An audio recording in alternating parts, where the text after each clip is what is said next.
E aí, pessoal, tudo bem? Meu nome é Igor Sintra e hoje eu gostaria de prosseguir com nossa análise relacionada aí à classificação dos custos. Na aula passada, a gente falou a respeito de custos diretos e custos indiretos, onde a nossa análise recai sobre a capacidade que a entidade tem de apropriar tal custo de forma objetiva ou não a determinado produto. Pois bem, hoje a gente vai falar sobre outra classificação de custos. Os custos também podem ser classificados em custos fixos e custos variáveis. A diferença é que nesta análise a gente analisa o comportamento dos custos totais em relação ao volume produzido. Beleza? Então lembre-se disso. Custos diretos e indiretos, a nossa análise é feita em relação à capacidade de apropriar aqueles custos de forma objetiva ou não ao produto.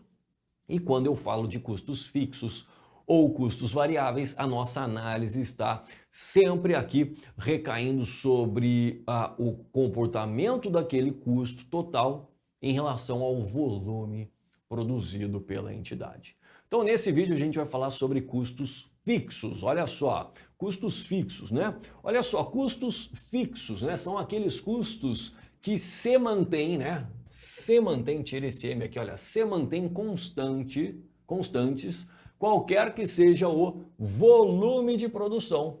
Ou seja, não importa se eu produzo uma unidade, 2 unidades, 10 unidades, 100 unidades ou 1000 unidades, aquele custo vai ser o mesmo, beleza? Então, por definição, custo fixo é aquele que se mantém constante em função do volume de produção. Não importa se eu produzo 1, 2, 3, 5, 10 ou 1000 unidades, o custo vai ser o mesmo.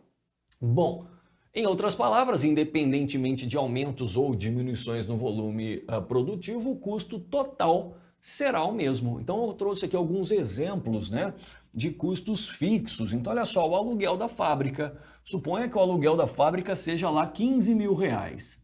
15 mil reais. Se eu produzir uma unidade, eu vou ter que pagar 15 mil reais para o proprietário do imóvel. Se eu produzir 10 unidades, eu vou ter que pagar 15 mil reais. Se eu produzir 1000 unidades, os mesmos 15 mil reais. Então veja que esse custo, chamado de aluguel de fábrica, aluguel da fábrica, ele não tem nenhum comportamento em relação ao volume produtivo, portanto ele é um custo fixo. Cuidado! Isso não quer dizer que esse custo ele não possa se alterar no futuro. O aluguel da fábrica certamente vai se alterar no futuro, mas não em função do volume de produção, em função ali de uma correção. Por exemplo, no contrato está lá que esse contrato de aluguel aqui, esse valor do aluguel será corrigido em função da variação do IGPM. Então veja que o próximo ano até pode passar para 16 mil reais esse aluguel, mas não tem nada a ver com o volume produtivo, não é? Bom, a mesma coisa que o seguro da fábrica, né? Se eu não produzo uma unidade, 2 unidades, 10 unidades, pouco importa, né? Pouco importa, o seguro vai ser o mesmo. O IPTU é a mesma coisa, o IPTU da fábrica é um custo fixo, né?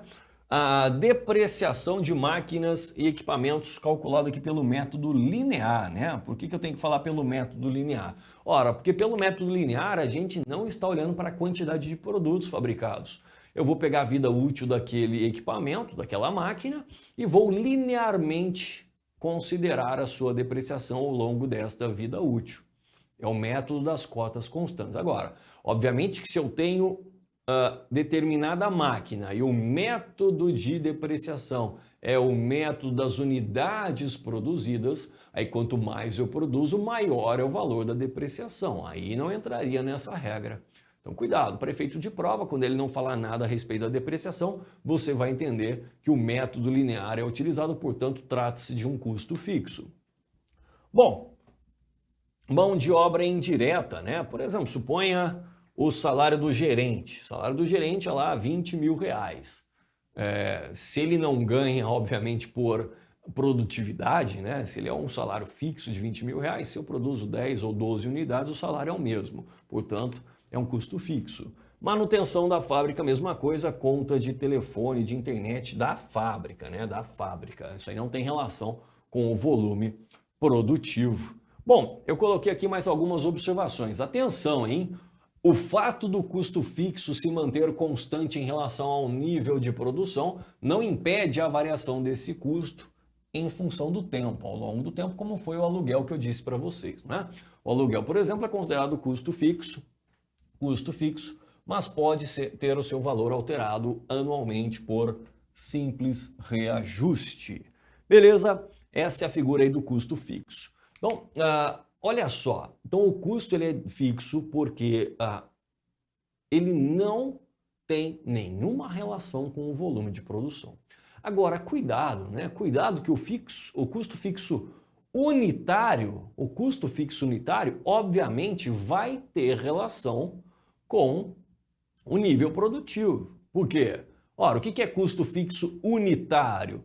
É pegar o custo fixo total, que independe do volume produtivo, lembra lá, por exemplo, do aluguel, não é? Da fábrica. Só que daí eu vou dividir pelas unidades produzidas. Então é lógico que o custo fixo unitário, ele acaba sendo o quê? Ele acaba sendo decrescente em função das unidades produzidas. Decrescente em função das unidades produzidas, ou seja, quanto mais eu produzo, menor vai ser o custo fixo unitário. Afinal, mais unidades estarão recebendo o custo fixo. Mais unidades estarão recebendo partes daquele custo fixo. Estarão participando da divisão do bolo, não é? É só você pensar num bolo lá no aniversário, né? Se tem 2 pessoas, cada pessoa vai ficar com metade do bolo. Agora, se tem 100 pessoas, cada um vai ficar com um pedacinho só. Ou seja, veja aqui, a parte unitária que cada um recebeu é menor quanto mais pessoas tem, quanto mais produtos eu produzo, não é? Olha, eu fiz aqui, olha, um exemplo aqui para que a gente entenda. Suponha que os custos fixos totais da minha entidade sejam de 100 mil reais. Então, olha só que interessante, se eu produzir 100 unidades, 100 mil dividido por 100 unidades, eu tenho um custo fixo unitário de R$1.000. Simplesmente dividir 100 mil por 150. Se eu dividir agora 100 mil reais, que é meu custo fixo, por 150 unidades produzidas, veja que cai o custo fixo unitário para R$ 666,67. Se eu produzo agora 200 unidades, veja que meu custo fixo unitário parte para R$ 500 e assim por diante. Veja que ele acaba sendo, olha só, decrescente. É óbvio, porque o custo fixo ele é fixo, ele não se altera em função do volume produtivo. Agora, o custo fixo unitário ele é decrescente, porque mais produtos estão recebendo parte desse custo fixo, estão participando da divisão desse custo fixo, não é? Se a gente colocar isso aqui num gráfico, olha como que fica. O custo fixo unitário ele é decrescente ao longo do tempo. Quanto mais produtos eu fabrico, menor vai ser o custo fixo unitário. Então não vá confundir isso, né? O custo fixo ele é constante, ele não muda em função do volume produtivo. A não ser ao longo do tempo, conforme a gente já viu, né? Ao longo do tempo ele pode se alterar, mas veja que não tem nenhuma relação com o volume produtivo. Agora, o custo fixo unitário, ele é decrescente, afinal, mais unidades estão participando desta divisão do custo que é fixo. Beleza? Vamos aqui para a análise de uma questão. Vamos lá. Os custos fixos são aqueles que variam de forma proporcional ao nível de produção. Não, é exatamente o oposto, né? Esse aqui é o custo variável, tá? Esse aqui não é o custo fixo, aquele custo variável. Então, olha só, são aqueles que não têm relação com o volume produtivo. Essa aqui é a definição de custo variável, que a gente vai ver no próximo bloco, tá bom? Então, custos fixos totais, obviamente, não se alteram em função do volume produtivo. Mais uma questão Banca Vunesp agora. Um custo que não se altera em termos totais, mas se altera com o aumento das unidades produzidas, é um custo que... Então lembra lá, aquele custo que não se altera em termos totais, ou seja, pouco importa quantas unidades eu produzo, ele é o mesmo. Lembra do aluguel da fábrica, mas se altera com o aumento das unidades produzidas. Então esse aqui que se altera seria o custo unitário, né? O custo fixo unitário. Então veja que ele está falando do custo fixo, né? Em termos totais ele não se altera, mas se você analisar em termos unitários, ou seja, por unidade produzida, ele vai ser o quê? Decrescente, conforme a gente verificou. Beleza, pessoal? Com isso a gente finaliza a análise dos custos fixos. No próximo vídeo a gente vai analisar os custos variáveis. Bom, espero que tenham gostado desse vídeo. Se gostou, deixe seu like, aproveite para se inscrever no canal e para receber as notificações dos próximos vídeos, clique no sininho. Então é isso, um grande abraço e bons estudos!